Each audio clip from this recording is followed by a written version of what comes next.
Okay, I believe we're now at the last question. Are we? Oh, for that part, we still need to do 2.3, but here this is the last question about the sports store. And they tell us that Andre, who is the owner, is concerned about the control of cricket bats. So they're suggesting that there's a problem. He thinks there's a problem and he thinks something is going wrong. And they want a calculation to support this.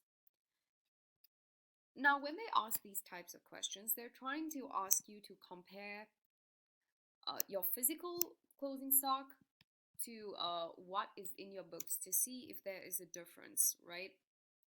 Or to compare rather what you should have as closing stock compared to what you actually have. Now, to calculate what you should have, it should be your opening stock, which is 350. We're gonna add all our purchases, so 3,150. Don't forget we returned 20 and we sold 3,000. You should get 480. But hey, what do you know? We don't have 480 in closing stock. Okay, that's not what we have at all. In fact, we have 480 minus 465. That's what we have, and that means that there are 15 cricket bats missing. So that is the calculation they want you to do for the first part of the question, right? 15 bats are missing, and this supports the fact that something's going wrong. How can he solve his problem? Let me see. Do I have the... Where is it? No.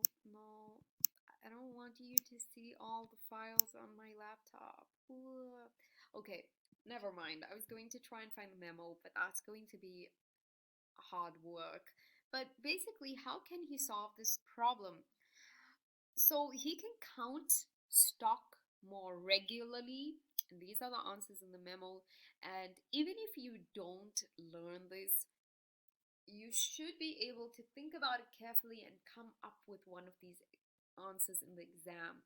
So even if for some reason you didn't spend a lot of time learning your theory, these answers make sense. So it's saying 15 bats are missing. How could he have prevented this? Counting his stock more. By maybe he could improve security, physical security. That means if someone is stealing the stock or even misplacing it, this will, you know, provide some kind of deterrent for that. He can restrict access to the storeroom because then there are only a few individuals who will be able to be held accountable. You only need 1 point. I've given you 3, and the memo lists another one which says order smaller quantities but more frequently. Okay, so that's what you can, those are the options. You may choose one for this question. So I hope you're all okay. In the next video we're going to move on to 2.3, which is really easy, and that's going to be a wrap for today.